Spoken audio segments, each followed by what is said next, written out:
Major funding for KPBS Evening Edition has been made possible in part by Bill Howe Family of Companies, providing San Diego with plumbing, heating, and air restoration, flood and remodeling services for over 40 years. Call 1-800-BILL-HOWE or visit billhowe.com. And by the Conrad Trebas Foundation, Darlene Marcos Shiley, and by the following.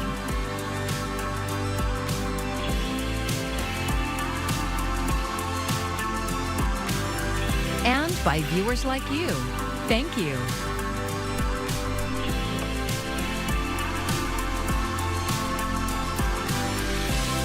Marine officials have identified the Camp Pendleton Marine killed in a tactical vehicle rollover. Thank you for joining us. I'm Maya Trabulsi.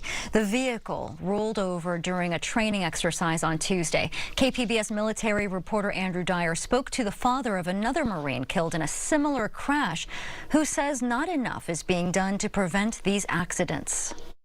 Sergeant Matthew Bilski of Royal Oak, Michigan was just 23 years old when he was killed this week in a tactical vehicle rollover on Camp Pendleton. He was part of Battalion Landing Team 1-5 in the 15th Marine Expeditionary Unit. 14 other Marines were hospitalized, and the Corps said Thursday all but one have been released. In a statement, Unit Commander Colonel Sean Dinan said Bilski was an outstanding Marine and leader within his platoon.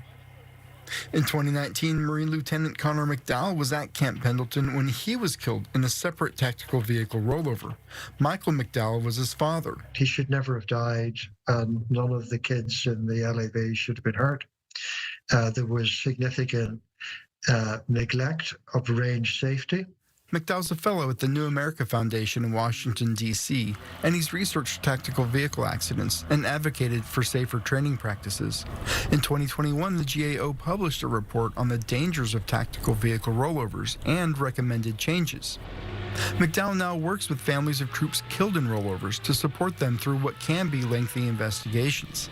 Following accidents, he says there are several questions that need answered.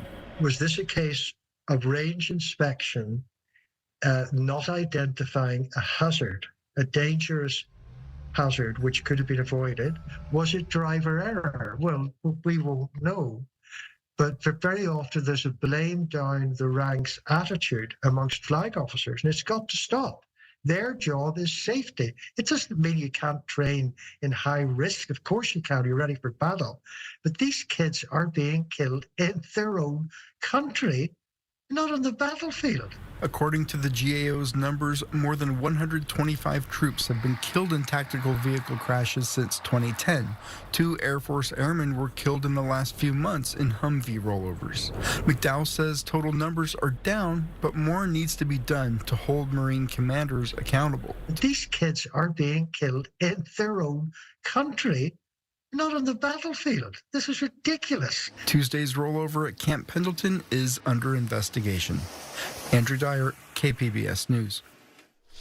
Men and women serving in our military will receive the largest pay raise in over 20 years. The House passed the National Defense Authorization Act, but some key provisions were taken out.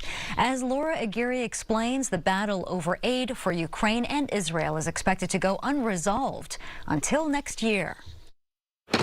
House lawmakers approved the annual renewal of the National Defense Authorization Act. Already passed by the Senate, it has a price tag tipping just past $886 billion. There are men and women on the front lines across this nation and across the world who are doing the work of this nation. The bill includes the military's biggest pay raise in more than 20 years, over 5%. It also gives many members additional pay allowances to help with off-base housing and meeting monthly expenses, a move that could boost lagging recruitment numbers. Of the 5 Defense Department service branches, only 2, the Marine Corps and Space Force, met their active duty enlistment recruitment goals for the fiscal year 2023. In the midst of this recruiting crisis, it makes 0 sense to artificially limit the reach of our military recruitment advertisements. Controversial provisions related to abortion services and transgender health care for service members were left out, despite being included in a House defense bill that passed this summer. The bill extends current aid for Ukraine through the end of 2026, but funding for a separate $105 billion national security package covering both Ukraine and Israel aid remains mired in bipartisan contention. I'm very disappointed that we are breaking for the holidays without additional Ukraine funding, without additional Israel funding, without additional humanitarian funding. The NDAA now goes to President Joe Biden's desk to be signed into law. I'm Laura Aguirre for KPBS News. Protesters gathered in downtown San Diego today to rally for peace in Gaza. The pro-Palestinian group is calling on local leaders to vote against sending more money to Israel during the war. They also wrote letters to Senator Alex Padilla. They say they stand in solidarity with Palestine because they believe they are suffering from the same system that is imposing the war. We understand what border walls represents. We understand how, invasion, war, and occupation impacts populations. We as a Mexican population are very much in solidarity with Palestinians and the end to the war that has been waged against them. Israeli officials say Hamas is still holding more than 130 people hostage from their attack on October 7th. To date, almost 20,000 Palestinians have died in the war. Well, we are tracking a warming trend throughout the start of the weekend, and also those chances for those winds to start to pick up as well. Now, we are going to continue to track our next chance for precipitation and when those winds will start to weaken as well. We'll have all of that and more coming up. California State University is holding cultural belongings and unburied ancestors of Native American tribes. KPBS reporter Katie Hyson looked at recent steps to return them. We're still trying to rebuild our nations from the genocide that happened to our people. It is hard when we know the spirits of our ancestors are locked on shelves. That's Jack Potter Jr., chairman of the Redding Rancheria tribe of Wintu Indians, speaking about an audit that found that CSU had almost 700,000 cultural belongings and almost 6,000 unburied ancestors, and had only returned 6% of them, even though federal law required the return process back in 1990. See our people sitting like a book in a library, waiting to come home. It's heartbreaking. Director of CSU's Tribal Relations, Marianne Reyes, says they don't yet know what all those belongings are, which tribes they belong to, even where they're stored. They are going to look, everywhere from, sadly, from bookshelves to locked, closets to cabinets, to find where their collections are. The audit also found the university system hasn't prioritized it. Legislators are now requiring them to appoint committees and a full-time staff person at every campus to oversee this effort. That's 154 vacancies to fill, the beginning of a very long process. And Potter says, very overdue. Like Moses said to the pharaohs, I say to the USC, let my people go. Katie Hyson, KPBS News. Planned Parenthood is opening a temporary facility in Imperial County after a devastating fire this past summer. We reported on this back in August. The clinic was completely destroyed. It was the sole reproductive health care center in the area. The temporary facility will deliver a full range of services, including cancer screenings, birth control, STI testing, and abortion. The debate over whether schools should disclose a child's transgender identity to parents is sparking heated discussions at school boards and legal battles. KPBS North County reporter Alexander Nguyen explores the legal clash between parental rights and a child's privacy. Students also have rights. Students have voices. Students matter. At an Escondido Union High School District Board meeting last month, the issue of parental rights was hotly debated. Would you rather have a living son or a dead daughter? Some parents want their children to have the privacy to feel safe expressing themselves at school. Such actions would violate the dignity of trans people. Others argue that it's a parent's right to know what's going on with their children. You're requiring teachers to lie to parents. Similar to many other school districts, Escondido Union High adheres to a policy that bars teachers from revealing a student's gender identity to parents without consent. That aligns with California laws protecting students from potential abusive situations at home. But such policies are under attack at school boards and courts throughout the state. Recently, the Classical Academy charter school system in North County changed its policy to no longer explicitly forbid teachers from disclosing a student's gender identity. The charter school system says it did so under threat of litigation. It fundamentally is about who really the child belongs to. Dean Broyles is a constitutional lawyer whose wife teaches at Classical. He says he merely sent a letter to the charter school system to inform the board that its policy would expose it to potential litigation. Broyle is part of the conservative National Center for Law and Policy that urged the Chino Valley Unified School District in Orange County to adopt its mandatory gender identity disclosure policy earlier this year. It's been our position that any policy that allows a school to keep secrets from the parents regarding their children violates the parental rights that's protected by the U.S. Constitution. The Supreme Court has ruled that the 14th Amendment of the Constitution gives a lot of deference to parents regarding their children's upbringing, education, and care. But under California's education code, students have certain privacy rights. That is the crux of the issue. What is more superior, a child's right to privacy or a parent's right to know about their child's life? Family law attorney Jillian Duggan-Hurd says, with the Supreme Court's 2022 Dobbs ruling, it's hard to fathom that a student's privacy rights would be upheld by the court.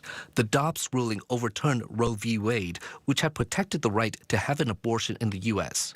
The crux of the Roe case centers on a woman's right to privacy. But they did not apply strict scrutiny to that privacy right, which is the right to have an abortion and your ability to have a child and have a say in how that happens. Since the Dobbs ruling, a surge of laws and court cases by conservative groups has emerged challenging school policies protecting students' privacy.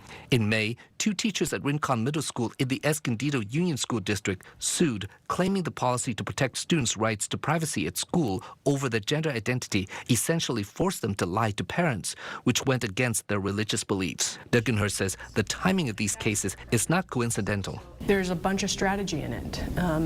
There are a lot of politically affiliated groups that have interests on both sides of this argument, and I can see it from both sides. I'm a parent myself, and I can also see it from a student's privacy right. The suit is fronted in part by the Thomas More Society, a conservative law firm that's been involved in lawsuits over abortion, religious freedom, and the outcome of the 2020 election. In September, a federal judge in San Diego issued a preliminary ruling against the Escondido Union School District, saying the policy is likely unconstitutional. The decision is under review by the Ninth Circuit Court of Appeals. Duggan-Hurd thinks the issue will ultimately be decided by the Supreme Court, and based on the current makeup of the court, she thinks proponents of parental rights might win, and that might cause unintended consequences. How do we, on that continuum of things that can happen to a child within a school system during the day, what is reported and what is not? She says it might lead to parents micromanaging the education system, dictating the curriculum to be taught to their children and excluding anything they find disagreeable, such as evolution. And caught in the crosshairs of this political debate are the students who may not feel safe expressing their gender identity at home. Alexander Nguyen, KPBS News. Tesla is recalling nearly all 2 million of its cars in the U.S. in order to limit the use of its popular autopilot feature. Ivan Rodriguez is in Atlanta with more on what's behind this massive recall.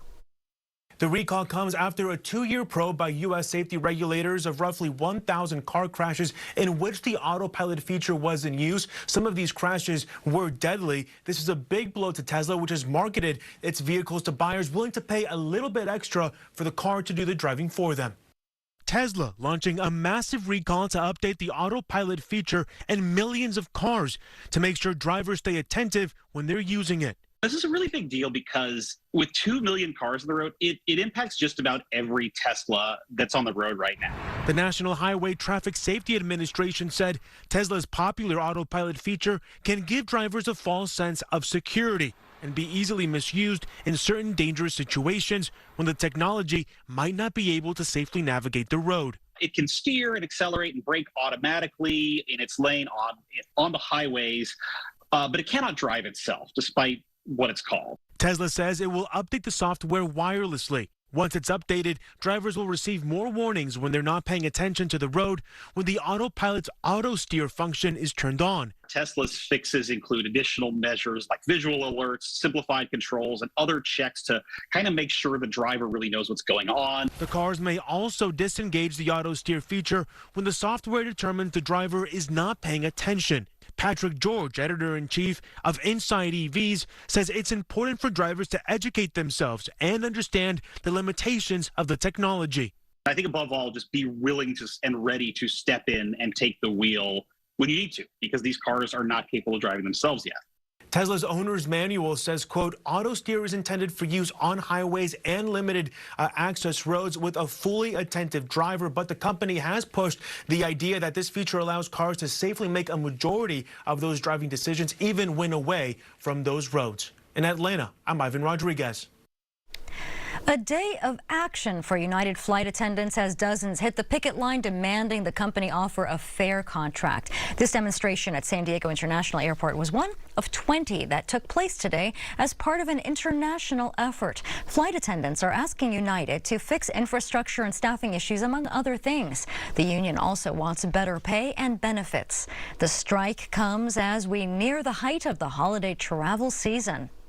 We've been in negotiations for almost 2 years now, and we are nowhere at the bargaining table. All of our proposals are on the table, and the company is not coming back with any legitimate proposals themselves. In a previous statement, United Airlines said it's continuing to work with the union toward an industry-leading agreement. United says all flights will operate as planned. San Diego taxi drivers now have a ride-hailing app, just like Lyft and Uber. You can still call a dispatcher to get a cab, but the United Taxi Workers Union will publicize its app called Ride United at an event on Saturday. KPBS SciTech reporter Thomas Fudge tells us about the app and why some drivers think people should hail a taxi instead of a rideshare. There are still taxi drivers in San Diego, despite the storm of changes to the industry brought by ride-sharing companies. And now taxis dispatched through United Taxi Workers, they have an app, just like Uber and Lyft. So starting Saturday, you can go to your Apple App Store, your Google Play Store, and just search for Ride United, and you'll see Ride United Passenger. So you can just click download just like you would any other app. There it is. UC San Diego communication professor Lily Irani used to work for Google, and she helped design Ride United with input from UTW drivers. You don't actually have to wait for Saturday. It's already downloadable. It'll auto-load the address of where you are, but just check that and make sure it's correct, and then you can drop in where you want to go to. The taxi business in San Diego has gone through many changes and turmoil, and not just because of the competition from rideshare. Prior to 2014, there was a cap on taxi permits, which created a black market where the permits, also called medallions, were trading for $160,000 each. United Taxi Workers founder and director Mikhail Hussein says their drivers today are self-employed, and there's no longer a cap on how many drivers can work in the business. We are called independent contractors. So we all like that. We are now self-employed because when we get the permit, now I'm self-employed, given by the city permit. I pay about, it used to be $3,000, now it's $1,600 to get permit. Irani says joining the ranks of companies that have ride-hailing apps simply reflects the way customers get rides nowadays. People don't expect to have to call a dispatcher on the phone. None of those mechanisms really get to how people have developed habits of getting rides, which is about pulling out your phone and just looking to see, getting a ride estimate. So that's what we're trying to provide. San Diego taxi drivers promote themselves, saying their business is regulated locally, not statewide like ride shares, and there's no surge competitive pricing during rush hour. Also, the vast majority of the fares a company pays goes to the driver, 94%, according to Hussein. 36% technology fee approved by the city. And that's all we are charging right now. Taxi and rideshare revenue is complicated depending on tips, fees, and volume of rides. But Uber's take rate, the percentage the company takes from each ride, is much higher, 29%, as seen in a quarterly report this year. With regulation and insurance costs, there's plenty to complain about in the taxi business. But driver Abebe Ankalo says the control he has over his business and his influence on the app is what's kept him driving a taxi. I grew up with this company. I am one of the guy who started this, so that is my choice. Freedom, self-independent, work for myself. That's why I'm here. Thomas Fudge, KPBS News.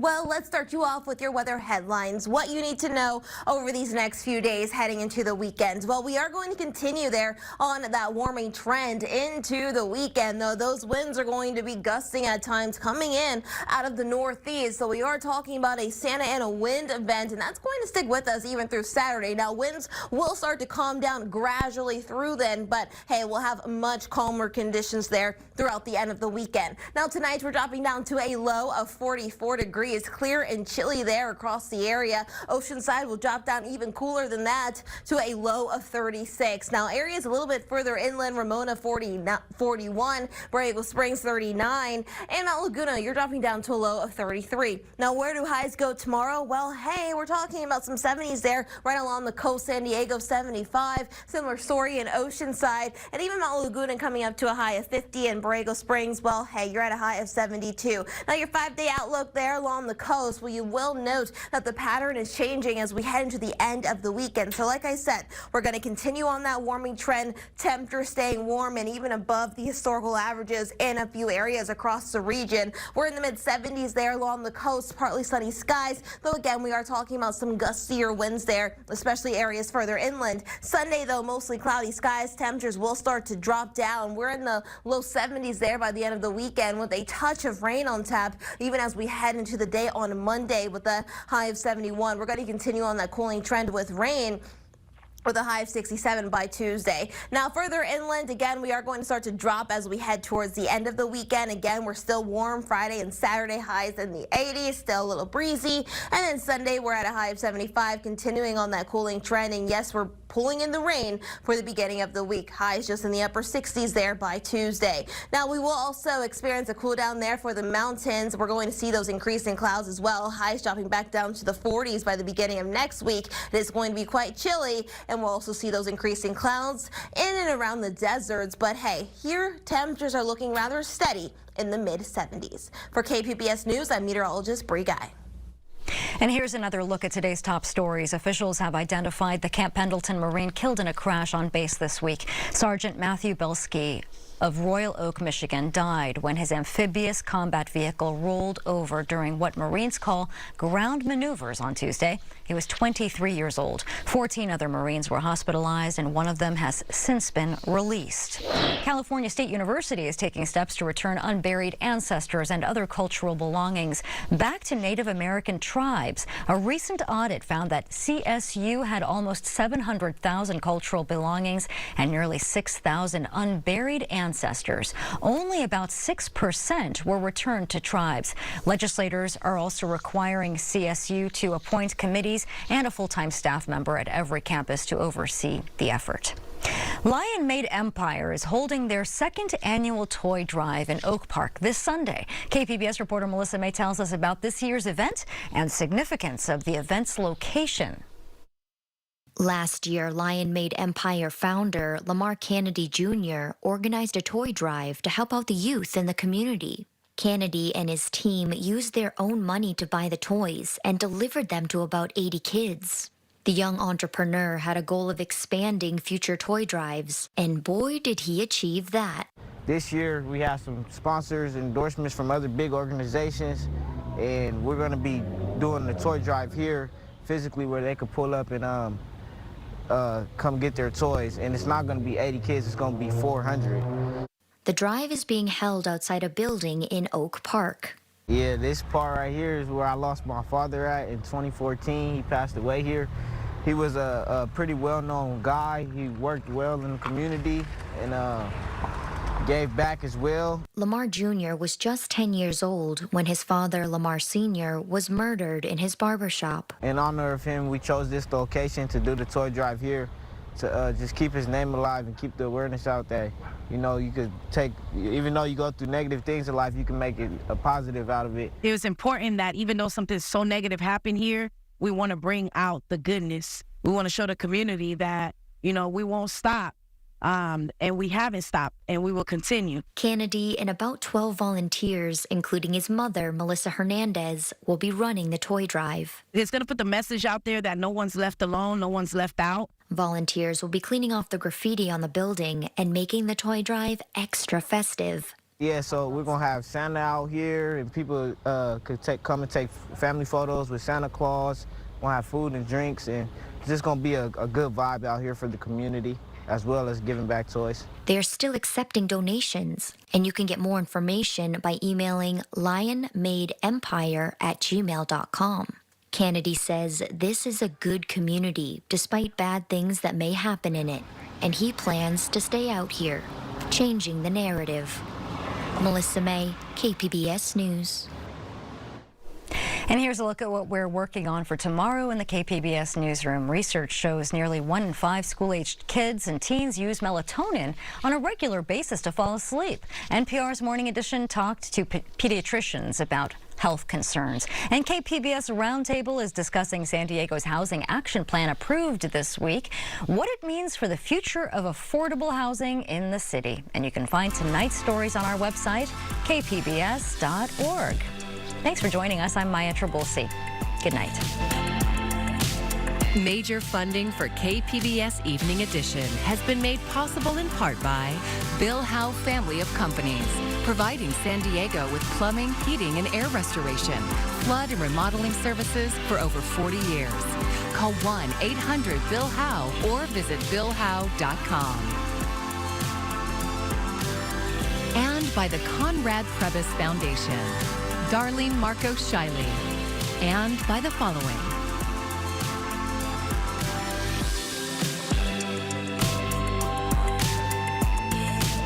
And by viewers like you. Thank you.